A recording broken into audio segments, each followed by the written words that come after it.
tarde, tudo bem com vocês? Espero que esteja tudo bem. Pessoal, na aula de hoje nós vamos fazer outra grande revisão, no qual nós vamos falar das áreas de um laboratório de análises clínicas, dos setores. Mas por que é importante conversar sobre isso neste momento? Nós vimos, pessoal, que cerca de 80% dos profissionais biomédicos formados, eles são então absorvidos por esse setor, por essa área de atuação tão importante, né? Que é também uma das habilitações mais procuradas pelos profissionais, tá certo? Então, pessoal, nós vamos começar aí uma introdução a essa questão das análises clínicas, né? O que significa as análises clínicas, né? Ou análises clínico-laboratoriais?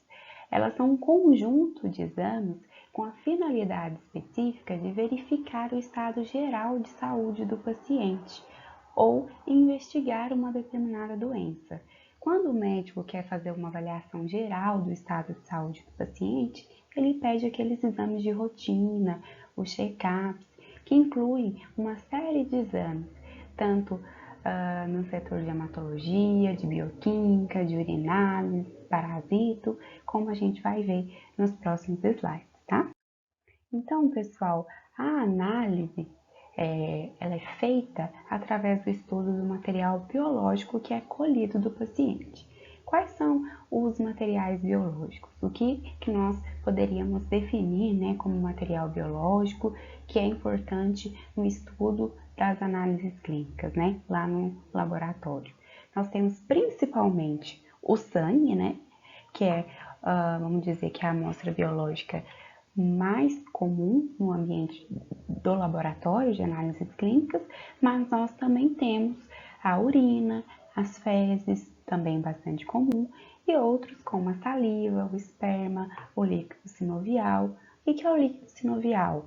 É o líquido ali entre as articulações, que faz com que haja menos atrito entre os ossos, né? Fazendo assim uma atuação, um papel de lubrificante ali nas articulações. O líquido pleural, que é o líquido que envolve o pulmão. Como assim? Imagine aqui o pulmão. Existe uma membrana aqui que envolve o pulmão e uma outra membrana um pouco mais acima que também envolve o pulmão, mas que está mais em contato com as costelas. O espaço entre essas duas membranas é chamado de cavidade pleural e é justamente aí onde fica o líquido pleural, tá? Então, a análise do líquido pleural também pode ser uma importante análise de amostra biológica no laboratório de análises clínicas. Não tão comum como o sangue, as fezes e a urina, mas que também pode acontecer, pode aparecer na rotina, tá bom? E entre outros também ali, como o líquor, né, que é o líquido cefalorraquidiano. O que é isso? É o líquido ali encontrado no cérebro e na medula espinhal, que seria um líquido incolor, estéreo, né, que está ali no espaço subaracnoide. O que é isso? Entre duas meninges, tá?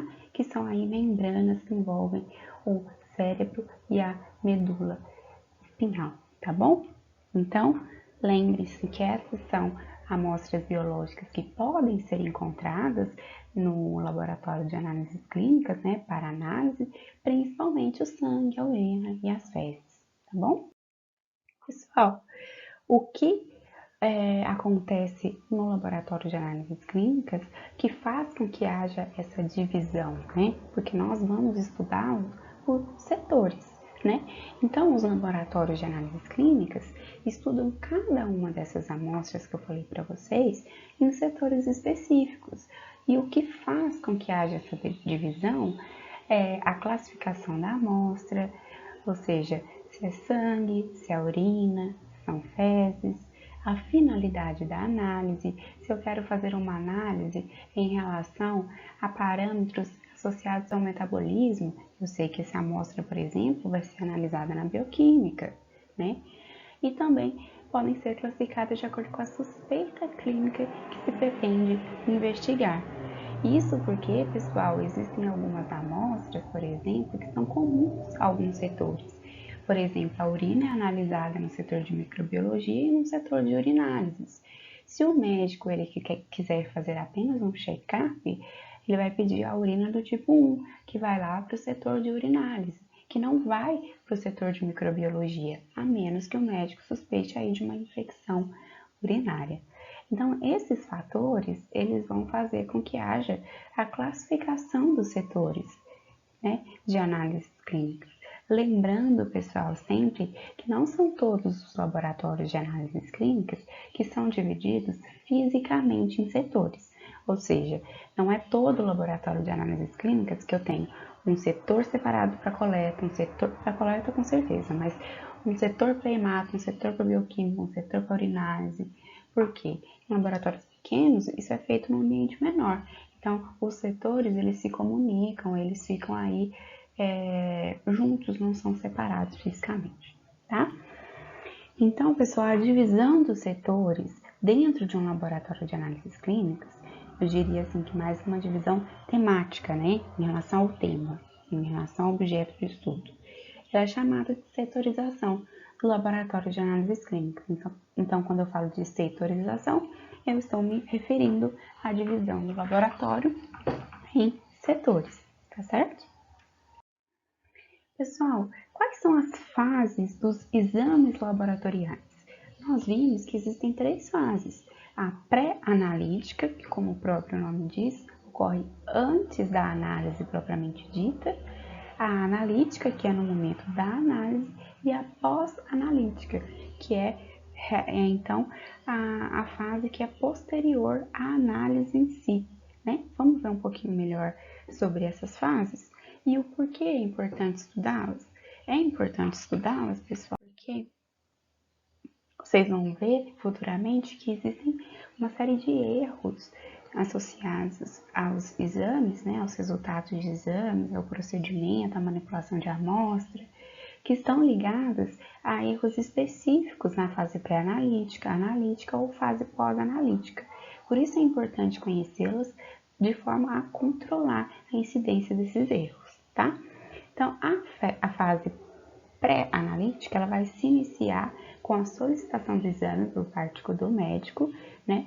E envolve, então, a obtenção da amostra, que depende da orientação e preparo adequados do paciente. Isso é muito importante. Uma amostra que é colhida de forma incorreta, ela pode gerar interferências nos resultados dos exames.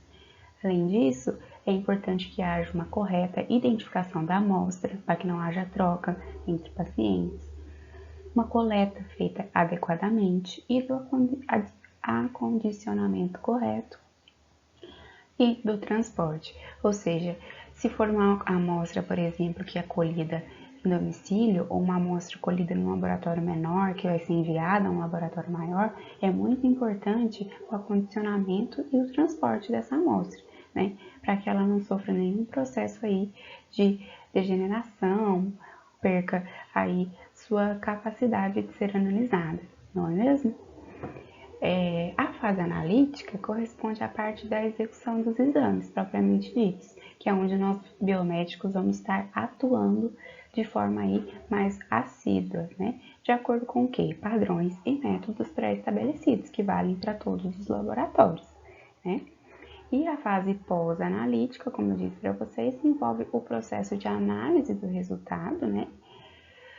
Análise e também o processamento desses resultados, que muitas vezes esses resultados eles são obtidos automaticamente, né, pelos equipamentos, e é importante então a digitação dos exames. Isso é importante que haja muita atenção para que não haja troca de informações, digitação incorreta e também a liberação dos resultados e o armazenamento correto da amostra. As amostras de soro dos pacientes que são analisadas precisam ser armazenadas por um tempo específico, formando o que nós chamamos de soroteca, que seria uma biblioteca de soros, né? Não pode ser descartada imediatamente. Então, aqui, pessoal, tem um resumo, né, das 3 fases dos exames laboratoriais. para que vocês entendam melhor o que eu estou falando e entender que é importante compreender cada uma dessas fases, quais são os procedimentos inerentes a cada uma dessas fases, justamente para que os erros, né, associados à manipulação, à amostra, à coleta, à liberação de resultados, possam ser identificados e controlados, tá bom? Então, seria isso, essa parte. Agora, pessoal, nós vamos falar mais especificamente dos setores mais importantes dentro de um laboratório de análises clínicas. Lembrando que podem existir outros setores, podem ter laboratórios que não têm todos os setores, que terceirizam alguns exames, mas nós vamos falar aí dos principais, tá? Então, pessoal, aqui é uma breve introdução, nós já falamos do papel das análises clínicas, né? De indicar de forma precisa alterações e disfunções que podem confirmar ou estar relacionadas aí às causas de doenças, né? Isso seria, então, a função das análises clínicas, realizar exames laboratoriais de forma que a fornecer um auxílio no diagnóstico, né?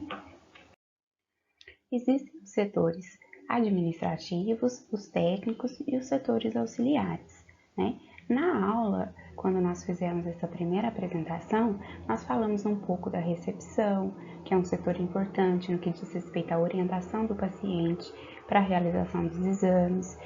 Também é importante, né, os setores de digitação e liberação de exames, o setor administrativo, mas o que mais nos interessa mesmo são os setores técnicos, que são esses aí da coluna do meio. E os setores auxiliares são aqueles setores ligados ao descarte dos materiais, né, e à esterilização. Vamos começar então falando dos setores técnicos, que é aqueles em que o biomédico vai atuar ativamente, tá bom, pessoal? Como eu disse para vocês, nem sempre os setores são bem delimitados fisicamente, mas é importante que nós entendamos, então, o que cada um faz, qual a responsabilidade de cada um, qual a amostra biológica cada um estuda e assim por diante. Pessoal, o primeiro setor aí é o setor de coleta. Quando nós chegamos no laboratório de análises clínicas, nós primeiramente passamos pela recepção, onde fazemos a coleta dos nossos dados, né? Especificamente, nós preenchemos nossas fichas, passamos quais são os exames que nós iremos realizar no laboratório e somos então encaminhados para o setor de coleta, para fazer principalmente a coleta do sangue, né, pessoal? A coleta, principalmente quando eu estou falando de sangue, ela pode ser feita no próprio laboratório, onde são realizadas as análises clínicas, ou então em locais específicos, como no hospital, numa clínica, num posto de coleta, tá? E até mesmo no domicílio, né? E local de trabalho do paciente. Isso mais o sangue, né? Quando a gente fala de coleta, então, a gente pensa principalmente na coleta de sangue. E eu trago aqui para vocês, como curiosidade, e para que vocês já comecem a se familiarizar, que existem diferentes tipos de tubo para a coleta de sangue, né? Que eles são separados de acordo com a cor da sua tampa e ligados a funções específicas. O mais comum, pessoal, que nós vamos encontrar é o tubo com tampinha roxa, que contém NDTA, que é um anticoagulante. Como então esse sangue no setor de hematologia ele vai passar pelo contador hematológico, ele não pode coagular, porque uma vez que é uma agulha que aspira esse sangue, se ele coagular, ele entope essa agulha, então ele tem que permanecer líquido. Já nos setores de bioquímicas, hormônios, sorologia, temos mais utilizados aí o tubinho de tampa vermelha ou de amarela, e o de tampa amarela, e o que diferencia eles é a presença ou não de um gel separador, que como nós vimos, é aquele gel que quando o sangue é submetido à centrifugação, ele sobe separando então o soro da fração vermelha. E existem outros tubinhos aí, como o de tampinha cinza com fluoreto, que é um inibidor da glicólise, o de tampinha verde com heparina, que é um outro anticoagulante, e aí também nós temos um outro que é o de tubinho ou de tampinha azul, que é um com citrato. Tá bom, pessoal? Pessoal, então, como eu disse para vocês, no setor de coleta, a amostra mais comum, que mais aparece para a gente, é o sangue, né? E menos comum é a urina, que é uma coleta que vai ser realizada pelo próprio paciente, sob orientações específicas, né? E como eu disse para vocês, seria menos comum suaves também nasofaríngeos e orofaríngeos, que são aqueles suaves que são introduzidos tanto pela boca quanto pelo nariz. Suave é tipo um cotonete maior, né? Por que eu digo que normalmente seriam menos comuns? Porque eles são menos recorrentes na prática laboratorial. Só que hoje nós estamos vivendo um momento de uma pandemia. Então, os exames para detecção de Covid-19, eles já fazem parte da rotina do laboratório. Então, se tornaram comuns a recepção no setor de coleta, né? E também a realização da coleta no próprio setor de amostras de naso e orofaringe. Nós vamos ver um pouco melhor no próximo slide. O setor de coleta não só realiza coleta, né, como ele recebe a coleta, recebe amostras biológicas, como quais? Urina e fezes, que o paciente pode trazer de casa, né? E também saliva, escarro e dentre outros mais raros, como os líquidos pleurais e sinoviais e o líquor, né? Então, pessoal, aqui só de uma forma bem breve, eu mostro para vocês quais são as recomendações gerais para as coletas de amostras respiratórias para identificação, né, de Covid-19, né, que está sendo bem realizado, bem utilizado, né, neste momento. Um exame que está sendo feito de forma rotineira no laboratório. As coletas das vias aéreas superiores são feitas através de suaves, que são como se fossem cotonetes maiores, que são introduzidos tanto através do nariz quanto através da boca, só que eles vão um pouquinho mais fundo ali na região da faringe. Faz um pequeno movimento, uma raspadinha bem rápida e traz então de encontro para um tubinho que vai conter aí o líquido de transporte viral. Por ser um vírus, né, ele precisa de um ambiente propício para ele sobreviver. Não adianta nada eu, por exemplo, montar um posto de coleta que não seja no laboratório e não acondicionar corretamente esse meu suave, porque até chegar ao laboratório o vírus pode morrer.